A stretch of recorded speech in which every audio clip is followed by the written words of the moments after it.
Do you still have your first guitar you got from your dad, aged 13? I don't have my first acoustic guitar anymore, but I have the neck from the first electric guitar that I ever got. I still have just the neck of the '76 Fender Stratocaster that I got. And how come you still have it? I don't know how I ended up with it. You know, my first acoustic guitar just went the way of so many other guitars of mine. I've had like, you know, probably 100 guitars over the years, and they've all just sort of disappeared, and I've sold them, and they've been stolen, or they just disappear without a trace, you know. But I didn't even realize that I had the neck of that guitar until a few years ago. I was just going through some boxes of things that I had stored. Way at the bottom of this box, I just saw it. I almost missed it. Then I picked it up and realized that it was the neck of my first electric guitar ever. So, and how old were you when you played that guitar? I guess I was 13 when I got that guitar. It was a white Stratocaster, and I wanted it because Jimi Hendrix had a white Stratocaster, and I had a poster of Jimi Hendrix on my wall in my room of a white Strat. And there was also a picture of George Harrison, I think from Bangladesh concert, with a white Strat. So I got a white Strat, and it sounded terrible. Strats are kind of thin sounding guitars, and I didn't know how to make a Strat sound good at that time, so I was really disappointed with that guitar. So what is then the secret of playing a Stratocaster? Ah, well, you know, it's the secret of playing any guitar. You just have to have the right touch, you know. So I worked on it for a while. Now I got the touch. Okay.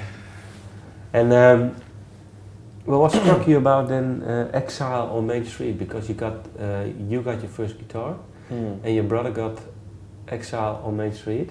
I think. Yeah. I mean, I got the guitar, and my brother bought me the record at the same time. It was the same Christmas, you know. Yeah.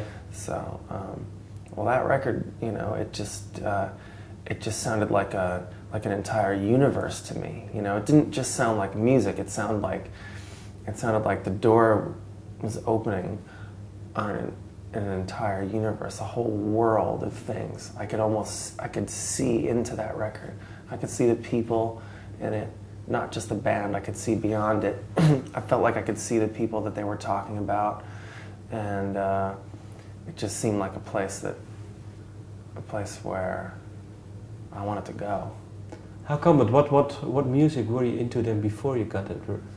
I was into the same kind of music. I mean, I was just, you know, I started listening to music in the kind of well, I remember music as far back as I've been alive, but like I started really listening to it in the late '70s, you know, on the radio. There was a radio station that kind of played everything. And I saw the Gimme Shelter movie late at night on the public television, and I saw Saturday Night Live was a big show back then, because, you know, there was no MTV, so you just waited every week for Saturday Night Live to come on, because it was just about the only show where you could actually see a band, so you'd have to wait all week. And then sometimes on public television, late at night on the weekends, they would show movies, so I saw Gimme Shelter, and I saw the Woodstock movie, which really blew me away. So I was into all that kind of music. It was a mixture of, like, you know, really hard rock and really kind of gentle folk music and blues music and psychedelic music and pop.